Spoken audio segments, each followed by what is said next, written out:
Assalamualaikum warahmatullahi wabarakatuh.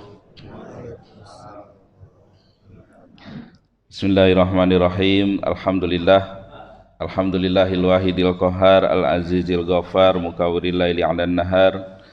Wassalatu wassalamu ala sayidina Muhammad wa ala alihi wa ashabihi ajmain. Amma ba'du.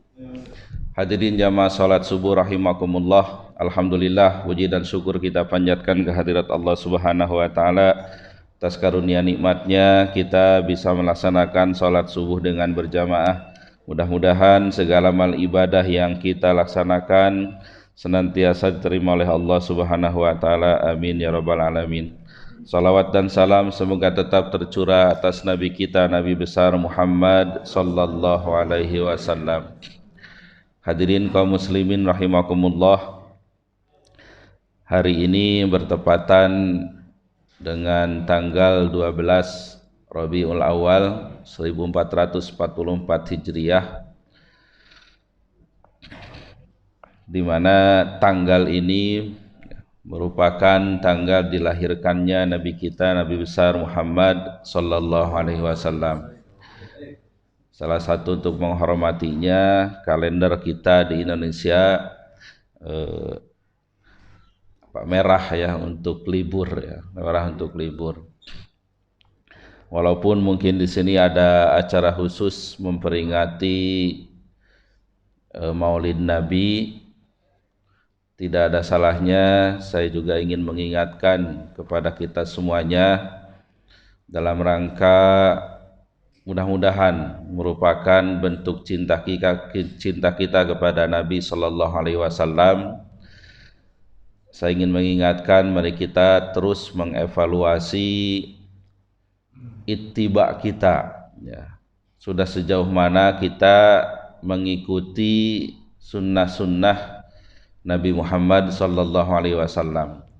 Kita evaluasi diri kita masing-masing, karena dengan ya, sebagai orang yang beriman, yang beragama Islam, ya, panutan kita adalah Nabi Muhammad sallallahu alaihi wasallam. Ittiba kepada Nabi juga merupakan salah satu bukti cinta kepada Allah Subhanahu wa taala. Dalam surah Ali Imran, a'udzubillahi minasyaitonirrajim, qul in kuntum tuhibbunallaha fattabi'uni yuhibbukumullahu wa yaghfir lakum dzunubakum. Al-ayah.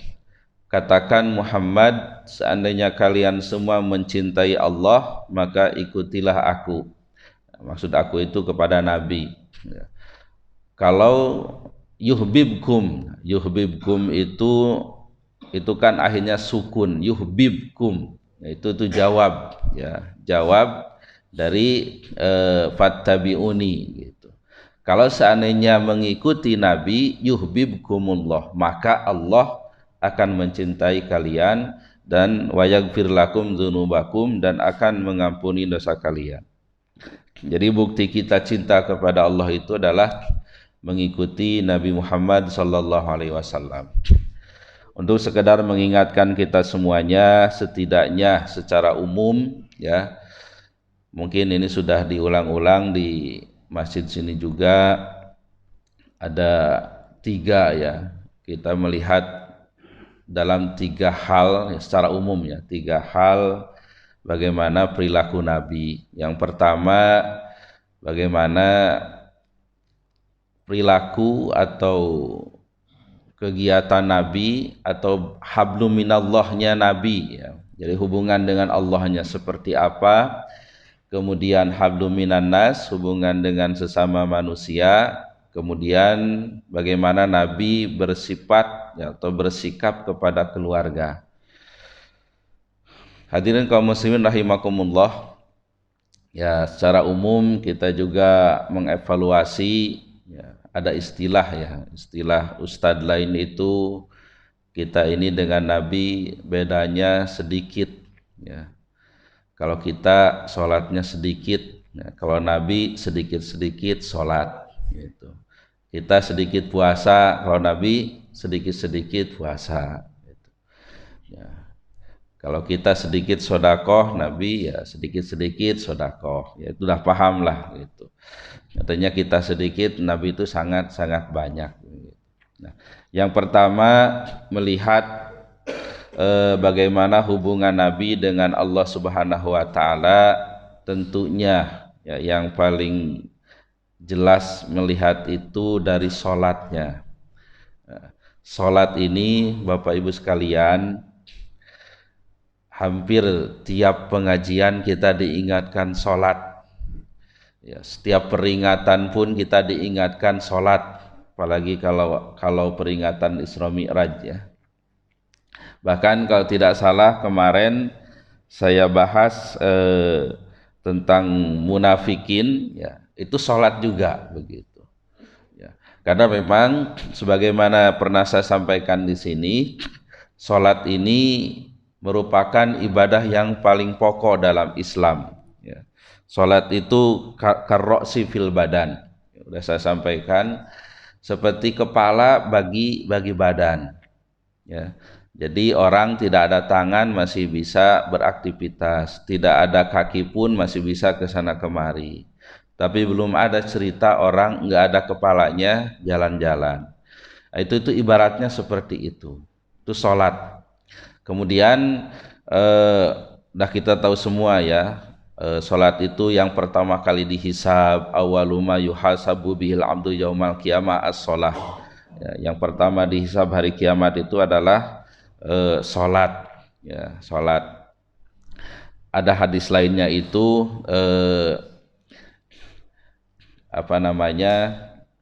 kalau sholatnya baik ya, idza sholihah kalau sholatnya baik maka yang lain juga akan baik begitu.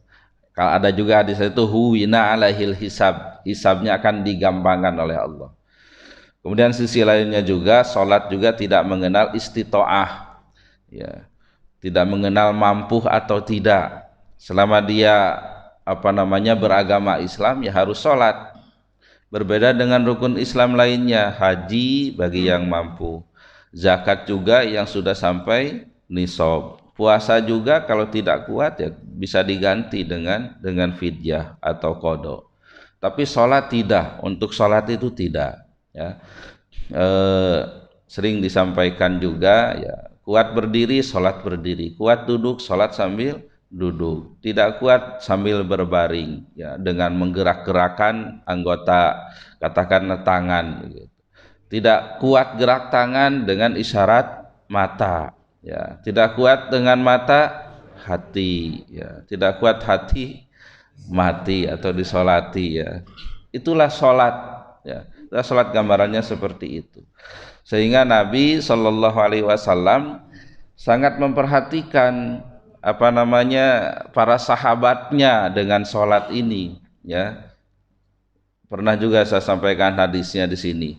Nabi yang suruh kemarin ya, bulan yang lalu, Nabi menyuruh mengulang ya, seorang sahabat yang sholat itu.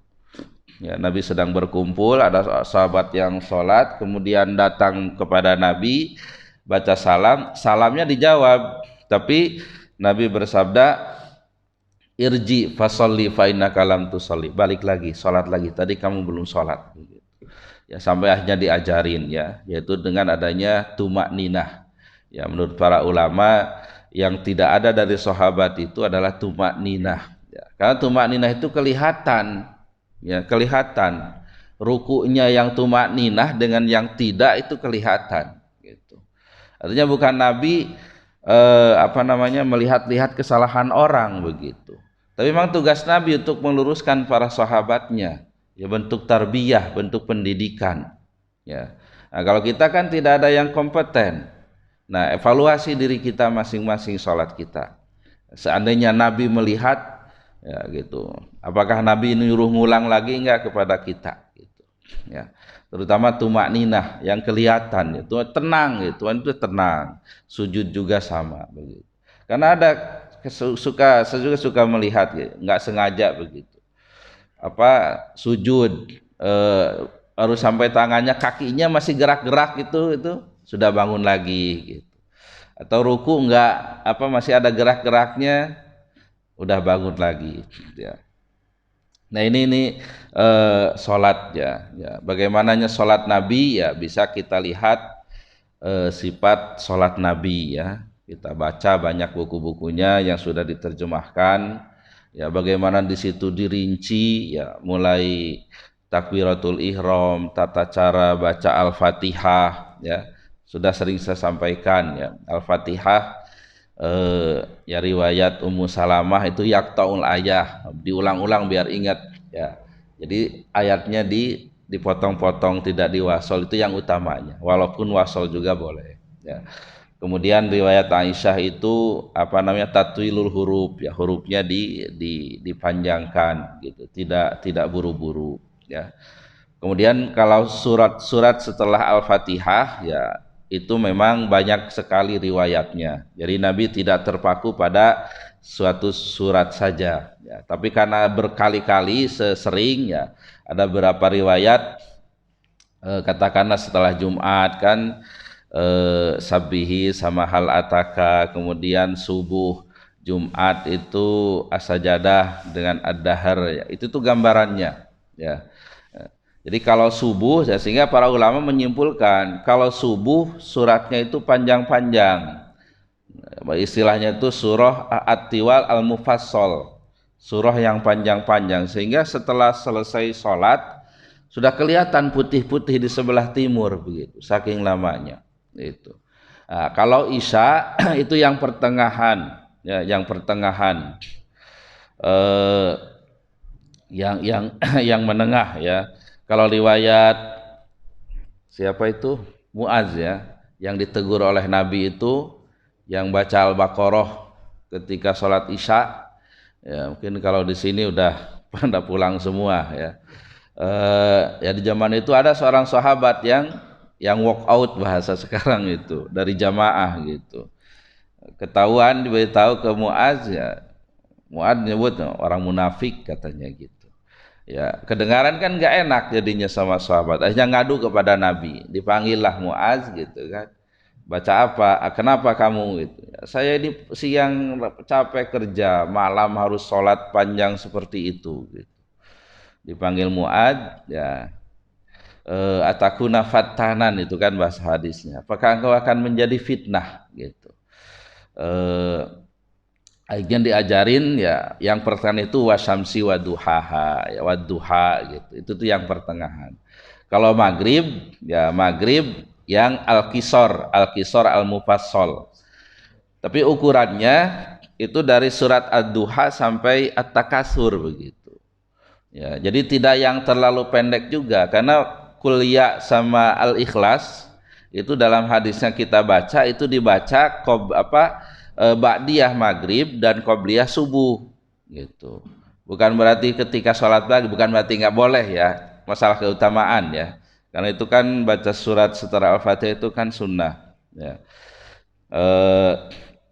Jadi imam juga jangan terlalu yang pendek banget begitu, karena kita toleransi dengan makmum yang mengikuti madhab Syafi'i gitu, yang setelah Al-Fatihah imam baca Al-Fatihah gitu mereka. Makanya yang bijaksana memang setelah baca Fatihah itu imam itu ada saktah gitu, berhenti dulu, memberi kesempatan makmum baca Al-Fatihah yang mengikuti Syafi'i begitu. Jadi itu apa namanya, surat setelah Al-Fatihah. Nah, kemudian kalau sholat duhur itu ada ukurannya. Di rakaat pertama ukuran 50 ayat katanya setelah Al-Fatihahnya. Nah, rakaat kedua itu setengahnya dari rakaat pertama itu bahasanya. Kemudian sholat asar rakaat pertama setelah Al-Fatihahnya setengah dari rakaat pertama duhur. Itu. Artinya kalau yang pertama itu 50 berarti 25. Kalau asar berarti sekitar 12 ayat. Nah, rakaat kedua asar setengahnya dari rakaat pertama asar begitu. Nah, ini gambarannya. Kemudian ruku ya dan seterusnya. Ya, itu dalam sisi prakteknya. Ya, sisi prakteknya gambaran ringkas ya sholat Nabi. salat Nabi. Nah, kemudian praktek salat lainnya ya seperti yang sering juga saya sampaikan di sini ya, yang riwayat Huzaifah ya, bagaimana Nabi salat malam satu rakaatnya 3 surat yang panjang itu, Al-Baqarah, kemudian Ali Imran sampai An-Nisa ya. Nah, ini apa namanya, untuk kita saat ini rasanya sangat berat sekali ya, sangat berat sekali mengikuti contoh seperti itu ya. Paling tidak setidaknya kita istiqomah ya, istiqomah dalam qiyamul lail ya, dalam salat tahajud ya. Karena para ulama sepakat bagi kita hukumnya sunnah muakkadah ya, sunnah muakkadah. Adapun prakteknya, waktunya, yaitu silahkan semampunya. Secara umum ya namanya qiyamul lail itu ya pokoknya sepanjang malam itu melaksanakan. Tapi kalau tahajud ya itu memang setelah harus tidur dulu baru tahajud. Adapun waktu yang paling pas ya, kalau hadis ya, hadis qauli Nabi, paling utama sholat itu sholatnya Nabi Daud ya, awal malam tidur, tengah malam bangun, akhir malam tidur lagi. Sebaik-baik puasa juga puasa Daud, hari puasa sehari buka puasa gitu. Itu tuh hadisnya seperti itu ya. Nah, tapi kan dalam prakteknya Nabi sendiri sholatnya kan sampai akhir malam, sampai menjelang subuh. Pas menjelang subuh Nabi berbaring sebentar, berbaring sebentar. Jadi tidak tidur ya, tidak tidur begitu. Begitu juga puasanya, Nabi kan kadang Senin, Kamis itu kan. Kalau di bulan sebelum Ramadan, Sya'ban ya hampir penuh gitu kan puasanya gitu. Nah, tidak seperti puasanya Nabi Daud begitu. Nah, ini kaitannya dengan hadis qauli dan hadis fi'li ya. Ketika ada hadis qaulinya seperti ini, hadis fi'linya seperti ini, mana yang diambil? Ya dua-duanya bagus juga begitu. Tapi ya menurut para ulama memang hadis qaulinya yang lebih yang diambil begitu. Baik. Nah, ini nih gambaran bagaimana hubungannya Nabi dengan Allah Subhanahu wa taala ya. Jadi salat itu kuat ya, kuat karena memang Nabi sallallahu alaihi wasallam ya itu dengan Allah, surga, neraka itu beliau sudah hakul yakin ya. Bukan yakin lagi, tapi beliau sudah ainul yakin dan sudah hakul yakin ya, karena ketika Isra Mi'raj Nabi langsung ketemu dengan Allah, masuk surganya gitu kan, sehingga ada penyair, siapa itu, Iqbal atau siapa itu yang ada syairnya, seandainya aku Muhammad aku tidak akan mau pulang lagi setelah Isra Mi'raj itu gitu. Nah, dengan hakul yakin ini ya, hakul yakin dengan adanya surga, neraka, Allah Subhanahu wa taala, sehingga tidak berat untuk melaksanakan ibadah ini. Nah, untuk melaksanakan ibadah ini. Nah, begitu juga dalam rangka mengikuti Nabi ya. Itu kan dalam Al-Ahzab, laqad kana lakum fi Rasulillahi uswatun hasanah liman kana yarjullaha wal yaumal akhir wa dzakarallaha katsira. Telah ada pada diri Rasul itu suri tauladan yang baik ya. Ini kan umum ya. Jadi Nabi itu harus jadi suri tauladan. Nah, tapi ada ayat berikutnya, bagi orang yang mengharap ridho Allah dan mengharap hari akhirat dan banyak menyebut nama Allah Subhanahu wa taala. Dipertegas lagi. Nah, ini menunjukkan apa?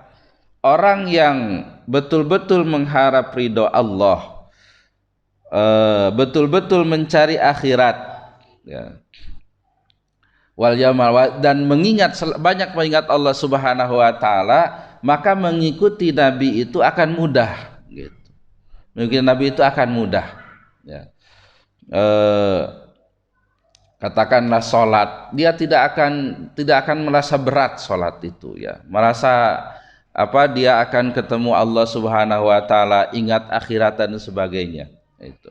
Makanya kemarin juga saya sampaikan ya, selalu diingatkan agar sholat kita khusyuk, salah satunya ya, sebagaimana hadis Nabi, uzkuril mauta fi sholatika ya, fa inna rajula idza dzakara al mauta fi sholatihi la hariyun ayuhsina sholatahu.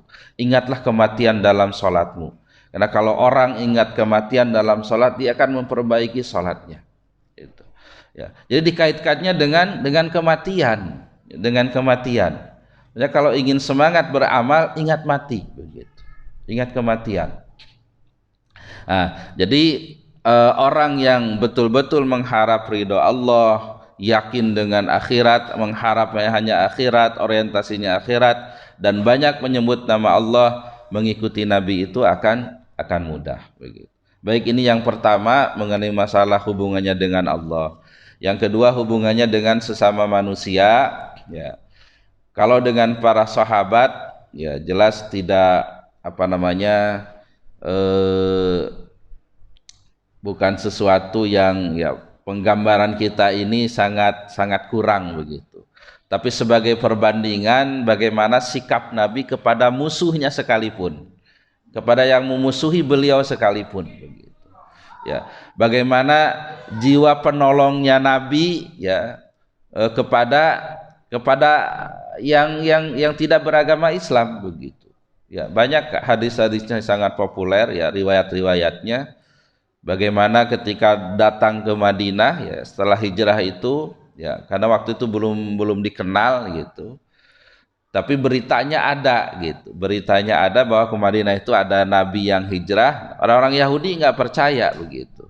Termasuk salah satunya ada seorang nenek ya yang nggak percaya, tapi nenek itu suatu saat ya dari mencari kayu kesulitan membawa kayu bakarnya, ketemu dengan Nabi.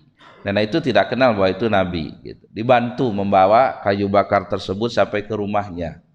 Ketika sampai ke rumahnya, nenek tersebut menyampaikan, sebagai ungkapan terima kasih aku kepadamu, aku sampaikan bahwa di Madinah ini katanya sudah ada Nabi kata. Tapi kamu jangan percaya itu katanya gitu. Ya, padahal ya yang di depan itu adalah Nabi Muhammad sallallahu alaihi wasallam. Ya. Ketika disampaikan oleh Nabi bahwa Nabi itu adalah beliau, ya nenek pun itu masuk Islam begitu. Hanya ya bagaimana membawakan kayu bakarnya. Ya. Nah ini juga patut kita contoh. Ya, membantu itu tanpa memilih siapa orangnya gitu. Siapapun ketika perlu bantuan kita dan kita memungkinkan, bantu. Itulah contoh dari Nabi. Contoh dari Nabi. Begitu juga bagaimana menengok yang sakit dan lain sebagainya. Ya. Begitu juga ketika ada orang meninggal dunia, ya sangat diperhatikan, ya mendatangi keluarganya. Ya. Kemudian ada perintah hadis yang sangat populer. Ketika Ja'far meninggal, ya Nabi memerintahkan para sahabat, isna'u ta'aman li ahli Ja'far, buat makanan untuk keluarga Ja'far gitu. Jadi juga sunnahnya ya ketika ada yang meninggal dunia kita membantu ya, membantu. Nah, ini salah satu contohnya. Kemudian cerita-cerita yang sangat populer juga perilaku Nabi kepada musuhnya sekalipun ya, ketika di Taif dilempari kan, akhirnya mau hijrah ke Taif ya, bukan disambut malah disambit bahasanya. Pulang lagi ya, setelah bersembunyi di sebuah kebun, Nabi membersihkan kotoran, bersujud dan mendoakan ya. Di antara doanya itu Allahumma hdi qaumi fa innahum la ya'lamun. Salah satu doanya itu, berilah hidayah kaumku ya Allah, karena mereka itu tidak tahu bahwa aku ini adalah Rasulmu begitu. Jadi didoakannya umatnya itu. Nah, sehingga doa Nabi ini kan 10 tahun kemudian ya setelah Fatu Makkah, Taif ini pun futuh begitu. Dan ternyata Taif ini daerah yang paling kuat keislamannya, ya, keimanannya. Sehingga ketika Nabi meninggal dan terjadi pemurtadan, ya, banyak yang murtad, Taif inilah yang di daerah itu tidak ada yang murtad begitu, ya. Kepala sukunya sampai berkhutbah begitu, jangan sampai kita mengikuti orang-orang yang murtad itu, karena kita sudah belakangan masuk Islamnya, masa mau murtad juga begitu.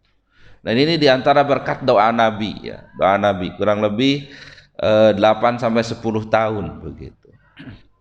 Nah, begitu juga ketika terlempar di perang Uhud, ya, sampai kena tombak, ya, giginya patah, tapi tetap didoakan, ya. Begitu juga cerita yang populer, ya, karena ada beberapa cerita itu yang memang ada dasarnya, ada juga yang kita perlu meneliti lagi dasarnya, ya. Kalau cerita yang populer itu bagaimana perilaku Nabi kepada seorang kakek-kakek Yahudi itu yang buta di pasar itu, ya. Ketika meninggalkan Nabi, Abu Bakar bertanya kepada Aisyah, adakah perbuatan kekasihku, yaitu maksudnya Nabi, yang belum aku lakukan? Kata Aisyah, ada, katanya. Beliau selalu memberi makan Yahudi yang buta itu di sudut pasar itu. Ketika ditemui oleh Abu Bakar, bawa makanan gitu. Ternyata kerjaan Yahudi itu kan mencela Nabi, ya, itu orang gila dan sebagainya, mencela Nabi begitu. Akhirnya Abu Bakar memberi makan itu dengan dalam tanda petik kasar begitu, ya, kasihlah makan. Engkau siapa? Aku yang biasa memberimu makan, katanya. Ya, diterima gitu. Ya, belum sampai di tenggorokannya itu makanan, engkau bukan orang yang biasa memberiku makan, katanya. Karena yang biasa memberiku makan itu tidak menyusahkan tanganku, tidak menyusahkan mulutku, katanya. Artinya apa? Nabi itu memberi makannya dengan disuapin, ya, dengan disuapin, dan makanannya itu sudah lembut begitu. Abu Bakar tidak, ya. Sehingga disampaikanlah bahwa Nabi sudah sudah meninggal dunia, ya. Kemudian Yahudi itu pun akhirnya nangis dan masuk Islam begitu. Nah, ini gambaran bagaimana perilaku Nabi kepada sesama manusia, ya. Kemudian yang ketiga, perilaku Nabi kepada keluarga. Ya, ini juga sebenarnya panjang, ya, sangat banyak, ya, hadis-hadisnya. Bagaimana perilaku beliau kepada istri-istrinya, ya.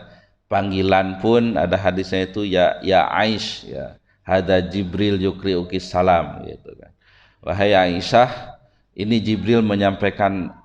Aisyah itu panggilan mesra, Aish itu panggilan mesra kepada Siti Aisyah, ya Aish. Kadang dipanggil ya Humaira, wahai yang kemerah-merahan pipinya, gitu. Nah, itu tuh panggilan aja yang enak begitu. Nggak tahu ini ibu-ibu dipanggil apa sama bapak-bapaknya. Ya. Pernah dipanggil ya Humaira. Ya. Tapi yang jelas, ya, panggilan itu yang enak didengar, ya, enak didengar. Karena biasanya panggilan pun, ya, kadang beda-beda. Kalau lagi kesel kan beda biasa panggilannya, ya.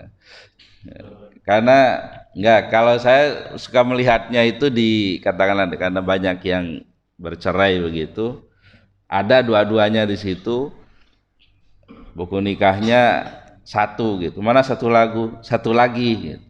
Dibawa dia, Pak. Jadi bahasa itu udah dia gitu ke suaminya itu. Bukan lagi dibawa bapaknya anak-anak atau apa gitu kan, masih kedengaran. Dibawa dia katanya. Ada juga yang sang sopan dibawa beliau katanya. Udah nggak ngakui lagi suaminya. Nah, tapi ini juga pernah juga kejadian kepada Aisyah begitu. Kata Nabi, aku tahu kalau engkau senang kepadaku, engkau akan berkata la bi Rabbi Muhammad. Tapi kalau engkau sedang benci kepadaku, engkau akan mengatakan la bi Rabbi Ibrahim, tidak demi Tuhan Ibrahim. Benar ya Rasul, kata. Karena kalau aku sedang marah kepada engkau, aku nggak mau menyebut namamu, katanya. Nah ini kan setingkat Aisyah begitu ya, dan suaminya Nabi begitu. Jadi kalau kita dikata-katain yang enggak sama istri, ya wajar lah gitu. Nabi aja diperbuat seperti itu oleh istrinya, apalagi kita. Ya ini rahasia bapak-bapak ya, biar sabar menghadapi istri ya. Ibu-ibunya ada juga. Oh, ketahuan. eh, tapi itulah dinamika dalam berkeluarga ya. Tapi Nabi memberikan contoh yang terbaik, ya, memperlakukan istrinya, memperlakukan anak-anak. Ketika anak-anak itu masih kecil, Nabi bermain sesuai dengan umur anak itu. Ya, ada riwayat Nabi main cipratan air di bejana. Ada riwayat Nabi itu main julur lidah dengan anak kecil, ya, main julur-juluran gitu, ya. Kadang main kuda-kudaan begitu. Kemudian Nabi juga ada riwayat kalau tidak salah Anas itu kalau ketemu anak kecil beliau baca salam, gitu. Kenapa engkau melakukan itu? Karena aku melihat Nabi melakukannya. Jumpa anak kecil pun baca salam, begitu. Itu bagaimana Nabi menyayangi anak-anak kecil ya. Begitu juga ketika anak itu sudah dewasa, ya ini sudah banyak ya bapak-bapak sini yang sudah banyak punya mantu, ya. Ketika Siti Fatimah datang, Nabi itu menyambut, ya kayak tamu besar kepada anaknya, itu dipegangnya, dibawanya ke dalam begitu. Walaupun sudah berkeluarga tetap pasti sayang, ya. Ketika Siti Fatimah ya bertengkar dengan Ali, ya. Nabi datang ke rumahnya, ternyata Ali tidak ada. Gitu. Kemana suamimu? Katanya. Aku lagi marahan dengan Ali, katanya. Nabi tidak bertanya marahan apa, enggak gitu. Dicari Ali. Gitu. Ternyata ada sahabat yang menemukan di masjid, katanya. Akhirnya Nabi menemukan Sayyidina Ali, jubahnya itu belepotan tanah, ya. Kemudian Nabi memanggil Abu Turab. Abu Turab itu, ya itu panggilan yang menyenangkan Ali gitu. Abu Turab itu bapaknya tanah karena belepotan tanah gitu. Dibawa, udah pulang, temui istrimu begitu. Jadi ini pelajaran juga ya bagi orang-orang tua ya yang sudah punya mantu. Ketika mantunya ada masalah, orientasinya itu menyelesaikan masalah, bukan ikut campur begitu. Kalaupun harus tahu ya tahu gitu, tapi tidak ikut campur apalagi memihak. Jadi orientasi itu masalah anaknya itu bagaimana bisa selesai begitu. Karena ini banyak juga ya kampanye juga penyebab perceraian itu orang tua terlalu ikut campur tangan dengan anak mantunya gitu. Dengan anak mantunya. Ini bagaimana Nabi memberikan contoh perilakunya kepada anak-anak beliau ya. Kemudian kalau kepada istri-istrinya ya jelas ya. Tadi ingin satu lagi saya sampaikan tentang kemesraan ya, kemesraan dalam berkeluarga, romantisnya ya. Bagaimana Nabi lomba jalan dengan Siti Aisyah ya. Satu ketika Siti Aisyah yang menang gitu.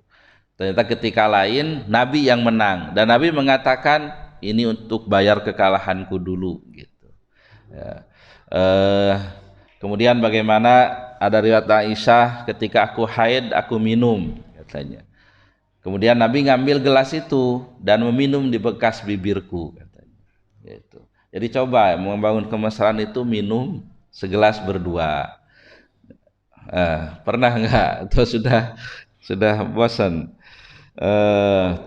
Begitu juga makan ya, ada tulang ya, tulang kambing yang masih ada dagingnya. Aisyah makan di situ bahasa Sundanya itu nyeget gitu, makan itu. Nabi mengambil tulang itu menggigit daging bekas gigitan Aisyah begitu. Nah ini juga perlu juga dipraktekkan, ini masih mesra enggaknya ini. Ibu-ibu nanti makan permen ya, terus jangan dihabiskan. Pak, habisin. Kalau dimakan berarti suaminya ini mirip Nabi ya. Tapi kalau nggak dimakan, evaluasi, mungkin ibu-ibunya belum kayak Siti Aisyah ya.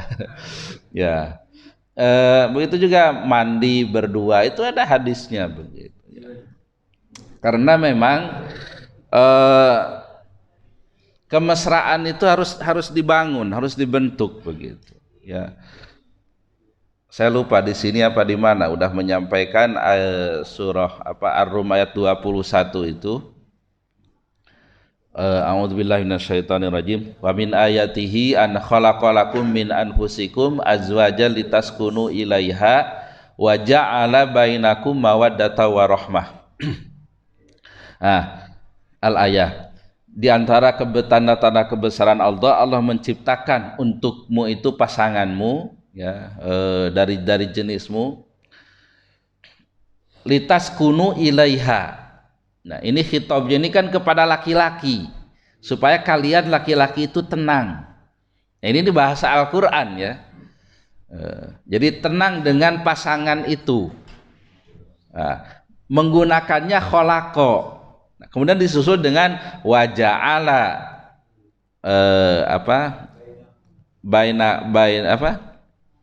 bainakum mawaddata warahmah.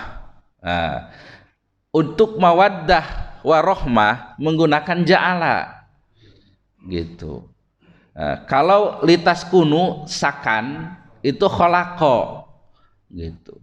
Nah, ini apa filosofinya menurut para ahli tafsir? Penggunaan kholako itu otoritas Allah, Allah saja yang menciptakan begitu, Allah sendiri gitu, tanpa campur tangan yang lain.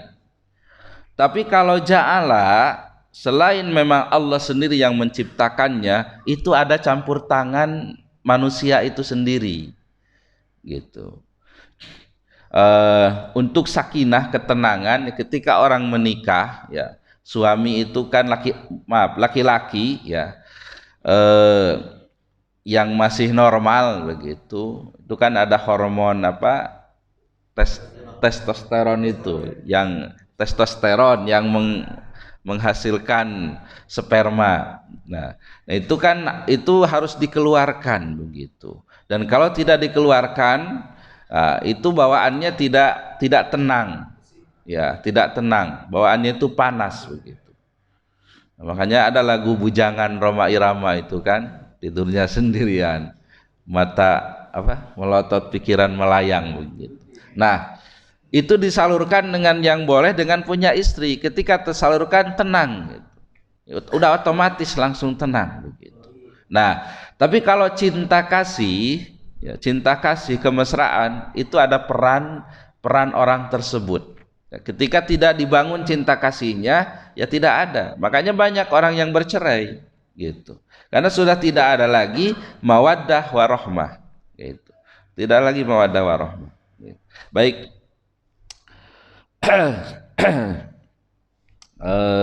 Mungkin itulah evaluasi kita ya di hari ini, di hari kelahiran Nabi Shallallahu Alaihi Wasallam. Ya, 3 hal itu, hubungan dengan Allah, kemudian hubungan dengan sesama manusia, ya bagaimana kita khusyuk menghadap Allah Subhanahu Wa Taala, kemudian bagaimana kita berbuat baik ya semaksimal yang kita bisa, karena khairun nas anfa'uhum linnas. Sebaik-baik manusia adalah yang bisa memberikan kebaikan yang terbanyak untuk orang lain. Ya. Kemudian bagaimana kita bersikap terhadap keluarga, ya, keluarga kepada anak-anak, kepada istri begitu. Bagaimana kita bisa mencontoh Nabi Shallallahu Alaihi Wasallam. Baik hadirin kaum muslimin rahimakumullah, ini kurang lebih suruk 15 menit lagi. Karena tema kita tadabbur Al-Quran, kita mencoba membaca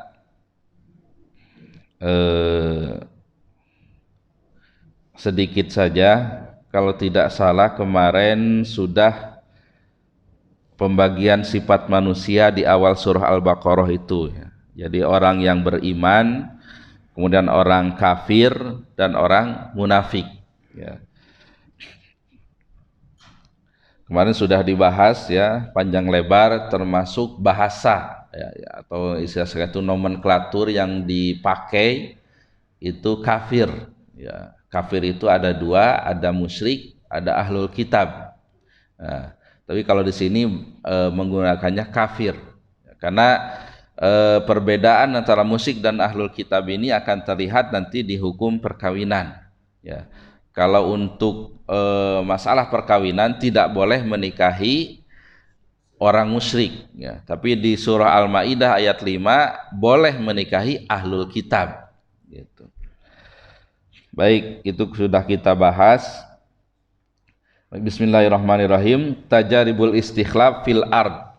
Tajarib itu dari tajribah, itu artinya pengalaman, ya, pengalaman. Atau ya bisa saja di sini diartikan sebagai sejarah, ya. Sejarah istikhlaf itu fungsi khalifah itu kan memimpin dan memakmurkan bumi, begitu. Ya, jadi sejarah kepemimpinan di muka bumi, gitu. At-tajribah al-ula, pengalaman yang pertama, aradat as-suratu, surah Al-Baqarah ini menyampaikan awalat tajribat istikhlafi fil ard. Percobaan pertama atau sejarah pertama dalam memimpin bumi, mutamasilatan fi abina Adam alaihissalam, difigurkan, ya, direpresentasikan dengan Nabi Adam alaihissalam. Fakanat bimasabati tamhid, maka kepemimpinan Nabi Adam ini sebagai permulaan.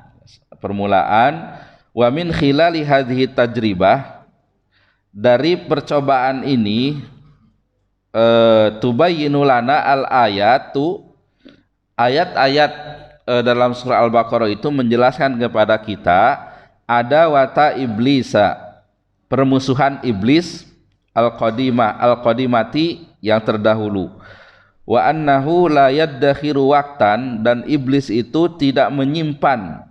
Iddikhar itu artinya menabung atau menyimpan. Waktan itu nakiroh, satu waktu pun, gitu. Wala juhdan, ya, dan kesungguhan, limuharabatina, untuk memerangi kita, wa igwaina, dan menyesatkan kita, huwa wa qabiluhu, iblis dan bala tentaranya. Jadi tidak ada satu waktu pun, ya, yang dibiarkan lewat tanpa mengganggu kita, gitu. Itu tuh bahasanya waktan itu dengan isim nakirah. Fanahnu idzan, maka kita idzan, oleh karenanya, fi harbin sirsatin, sirsah itu sengit, ya, peperangan yang sengit. Wala najata lana, dan kita tidak bisa selamat dari peperangan itu, minha, dari harbin sirsah itu, wala nasra, dan tidak ada pertolongan, illa bil i'tisam, kecuali dengan berpegang teguh billahi, kepada tali Allah, agama Allah, wal inqiyad, dan tunduk li awamirihi, dengan perintah-perintah Allah, wajtina binawahihi, dan menjauhi larangan Allah, kama fil ayah salasin hatta tis'a wa salasin, sebagaimana dalam ayat 30 sampai ayat 39. Baik, kita baca aja dulu. At-tajribah as-saniyah, percobaan yang kedua, aradat as-suratu, surah Al-Baqarah menyampaikan saniyat tajribat istikhlaf, percobaan atau sejarah memimpin bumi yang kedua, fil ard, di muka bumi, mutamasilatan fi bani Israel, diumpamakan dengan Bani Israel. Wabayanat, dan surah tersebut Al-Baqarah menjelaskan kaifa an'amallahu alaihim, bagaimana Allah memberi nikmat kepada Bani Israel, wa faddalahum, dan melebihkan, mengutamakan mereka, ala ahli zamanihim, terhadap ahli zamannya, wa ja'ala fihimul anbiya'a, dan Allah menjadikan di Bani Israel itu para nabi, wa wasa'alahum min fadlihi wa ata'ihi, dan Allah meluaskan keutamaan dan pemberiannya, Wa kaifa qabalu dzalik, dan bagaimana Bani Israel menerima pemberian Allah itu bil kufri, dengan kekufuran, wal isyan, dan isyan itu bermaksiat, durhaka, wal juhud, dan keingkaran. Fadayau al amanah, mereka menyia-nyiakan amanah, wa fasalu, mereka itu putus asa, fi tahammulil mas'uliyah, dalam menanggung tanggung jawab, dalam menerima tanggung jawab. Kama fil ayah arba'in, ya, sebagaimana dalam ayat 40 sampai 123. Jadi panjang cerita Bani Israel di surah Al-Baqarah ini. Kemudian at-tajribah as-salisah, sejarah yang ketiga, aradot as-suratu, surah Al-Baqarah menyampaikan tajribatan najihatan lil istikhlaf, ya, sejarah sukses dalam memimpin bumi, al-istilaf fil ard, dalam memimpin bumi, mutamassilatan fi abil anbiya, ya, direpresentasikan dengan abul anbiya, bapaknya para nabi, yaitu Ibrahim alaihi salam. Fakana namudajan solihan. Nah, ini merupakan suatu pola yang sangat baik, ro'ian yang unik. Fa'addal amanah, Nabi Ibrahim ini menunaikan amanah, wa najaha fil muhimmah, dan sukses dalam meraih cita-cita atau tujuan. Kama fil ayat, sebagaimana dalam ayat 124 sampai 141. Baik, idzan dengan oleh karenanya badaati surah bitajribah al-ula, dalam surah Al-Baqarah menyampaikan sejarah yang pertama, litamhid, ya, sebagai permulaan, wa khutimat, dan penutup, bitajribah an-najihah, dengan sejarah yang sukses, liraf'il ma'nawiyat, untuk meningkatkan memicu semangat, meningkatkan semangat bahwa kita bisa memimpin bumi ini. Wa atat bainahuma, dan datang setelah cerita tadi atau di antara keduanya, bitajribah al-fasilah, ya, dengan sejarah yang gagal, lina khuda ad-durus, agar kita mengambil pelajaran dan ibrah, wa nata'allamu minal akhta, dan mempelajari kesalahan-kesalahan dari kesalahan-kesalahan. Karena hadal juzul awal minas surah, inilah juz pertama dari surah Al-Baqarah. Jadi sekali lagi disampaikan, buku ini, ya, kita baca itu, ya, memposisikan yang membacanya itu sudah baca tafsir dan hafal Quran gitu. Jadi hanya menunjuk dari ayat segini sampai segini, tidak dibahas lagi ayatnya gitu. Ini nanti ada pembahasan tersendiri sepanjang agak panjang, tapi kita coba sedikit saja. Kalau dalam sejarahnya itu kan Nabi Adam dulu, baru Nabi Ibrahim, baru cerita Bani Israel, ya, karena itu kan keturunan dari Yakub, ya, keturunan Yakub. Tapi di surah Al-Baqarah disebut itu Nabi Adam dulu, terus Bani Israel, terus Nabi Ibrahim. Nah, di sini disampaikan yang pertama sukses, yang kedua gagal, yang ketiga sukses, begitu. Nah, itu maksudnya di paragraf terakhir itu, ya. Kemudian mengenai karakter, ya, nanti insya Allah akan kita ulang lagi, ya. Kekhususan Nabi Adam ditonjolkan di situ adalah ilmu, ya, wa 'allama Adamal asma'a, ya. Jadi Adam punya kelebihan dari makhluk Allah yang lainnya saat itu dengan ilmu. Jadi calon pemimpin yang terbaik itu dia yang punya kapasitas keilmuan, ya, punya ilmu. Yang kedua, kalau karakter dari Nabi Ibrahim itu ayatnya, wa idzibtala Ibrahim rabbuhu bikalimatin fa'atammahun, ya. Ketika Allah, Tuhan Ibrahim, menguji Nabi Ibrahim dengan beberapa perintah, fa'atammahun, ya. Maka Nabi Ibrahim melaksanakan perintah Allah itu. Qala inni ja'iluka linnasi imama. Kemudian Allah berfirman, sesungguhnya aku menjadikan kau itu sebagai imam, sebagai pemimpin untuk bumi ini, begitu. Nah, jadi kunci kedua, pemimpin yang terbaik itu punya ketaatan yang lebih kepada Allah Subhanahu wa taala, gitu. Nah, ini saja poinnya, ya, poin-poin pentingnya. Nabi Adam dengan gambarannya dengan ilmu, ya. Nabi Ibrahim dengan ketaatan. Ya, insya Allah dengan ini kepemimpinan seorang pemimpin itu akan sukses, ya, dalam mengemban amanahnya. Baik, karena kita dibatasi ya waktunya, mudah-mudahan ya kesempatan lain kita bisa melanjutkan bahasan ini. Barangkali ada yang mau menambahkan atau mungkin salah perlu diluruskan atau mungkin ada pertanyaan, kita sama-sama diskusikan.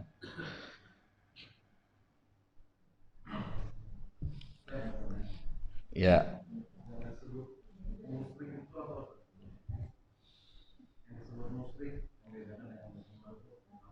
Ya. Ya. Baik. Syaraka itu asal katanya apa? Teman, ya. Syarik itu teman, ya. Jadi musyrik itu orang yang menjadikan ya dalam bahasa letterleknya, ya, teman Allah gitu. Ada yang disamakan dengan Allah. Itu syaraka. Lawannya itu tauhid. Tauhid itu dari wahid, tunggal gitu. Ya, jadi lawan daripada tauhid itu musyrik. Nah, kemudian adapun identiknya ayat musyrikin ya dalam Al-Qur'an, ya, itu terhadap musyrik Makkah, ya, orang-orang musyrik Makkah, ya. Ya, sehingga tadi sudah disampaikan dibedakan antara ahlul kitab dan musyrik itu, ya. Jadi identiknya musyrik itu, ya, punya sesembahan selain Allah, ya, punya sesembahan selain Allah. Ya. Ya. Baik. Kalau tidak salah kita sudah bahas ya tauhid di surah Al-Fatihah kalau tidak salah, ya, masalah tauhid uluhiyah, ya, tauhid rububiyah, tauhid asma wa sifat, ya, di halaman 33, ya. Jadi bentuknya, ya, kalau yang disampaikan di sini, yang pertama tauhid uluhiyah, ya. Tauhid uluhiyah ini kaitannya dengan meyakini, ya, yang harus disembah itu adalah Allah Subhanahu wa taala, ya. Kaitannya dengan penyembahan, dengan minta berdoa dan sebagainya. Nah, ketika menyalahi itu, nah itu kaitannya dengan syirik, ya, dari sisi tauhid uluhiyah. Nah, kemudian tauhid rububiyah. Tauhid rububiyah itu kaitannya dengan Allah lah yang menciptakan, yang memberikan rizki, yang memberi manfaat, yang memberi madarat, ya, itu Allah Subhanahu wa taala. Nah, ketika menyimpang daripada itu, maka dia tidak memiliki tauhid rububiyah. Ketika ada yang dia meyakini selain Allah itu bisa memberi manfaat atau madarat, gitu. Nah, itu syirik kategorinya. Nah, perbandingannya antara uluhiyah dan rububiyah, kemusyrikan orang-orang Quraisy itu dalam tauhid rububiyah. Karena dalam tauhid uluhiyah mereka meyakini adanya Allah itu, gitu. Cuma mereka meyakini ada makhluk lain yang bisa memberikan manfaat, ya, atau madarat selain Allah. Nah, sehingga mereka mempraktekkan penyembahan kepada makhluk tersebut, begitu, ya. Ada patung-patung sesembahannya itu, gitu. Nah, itu gambarannya. Ya, gambarannya kalau tauhid asma wa sifat, nah itu maksudnya nama-nama Allah dan sifat-sifat Allah yaitu satu, ya, itu satu dan berbeda dengan makhluknya, itu maksudnya. Jadi kalau Allah dermawan, manusia dermawan, itu beda dermawannya Allah dan dermawannya manusia. Ya. Dermawannya Allah itu ya tanpa pilih dan sebagainya, salah satunya ya. Yang jelas beda begitu. Ya, kalau dermawannya manusia kadang mungkin pilih-pilih dan sebagainya begitu. Ya. Sebenarnya ada juga tauhid satu lagi ya, dalam surah An-Nas itu Malikin Nas, raja manusia, itu tauhid mulkiyah. Ya, ini ada kaitannya dengan pembuat hukum. Ya. Kita harus meyakini bahwa sebaik-baik pembuat hukum, hukum itu adalah hukum Allah Subhanahu wa taala. Ketika meyakini ada hukum selain Allah yang baik, maka dia telah menyalahi tauhid mulkiyah gitu. Baik itu untuk prakteknya saat ini ya, prakteknya saat ini.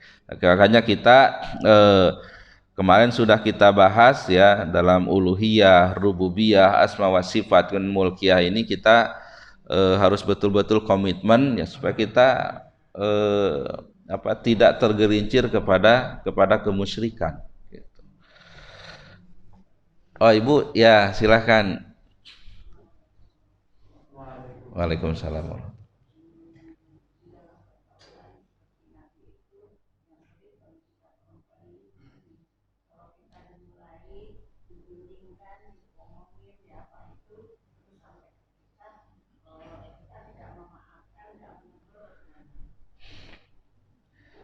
Oh, menegur ya.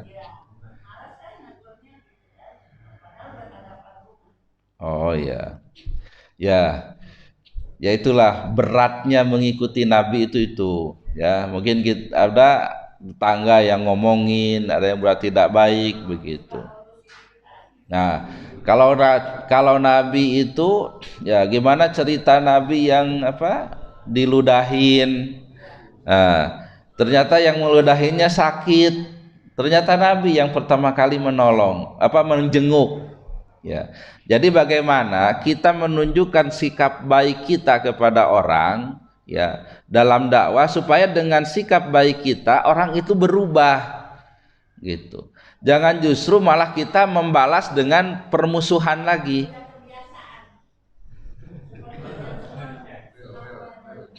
Ya, intinya kewajiban kita berbuat baik. Kalaupun mau balas ya jangan berlebihan, tapi cukup dengan teguran. Nah, tapi kalau kita memusuhi ya kita malah jadi tidak baik. Ya. Nah, kalau perlu yang ngomongin itu dikirim makanan. Enggak, itu Nabi seperti itu. Ya, Nabi seperti. Jadi bagaimana kita berbuat baik kepada orang yang tidak baik kepada kita. Ya, itu yang dicontohkan oleh Nabi Shallallahu Alaihi Wasallam. Ya, baik, mungkin itu saja karena sudah siang ya, subuhnya makin malam. Mudah-mudahan ada manfaatnya. Saya akhiri saja langsung dengan doa kafaratul majlis. Subhanakallahumma wa bihamdika asyhadu an la ilaha illa anta astaghfiruka wa atubu ilaik. Alhamdulillahirabbil alamin. Assalamualaikum warahmatullahi wabarakatuh.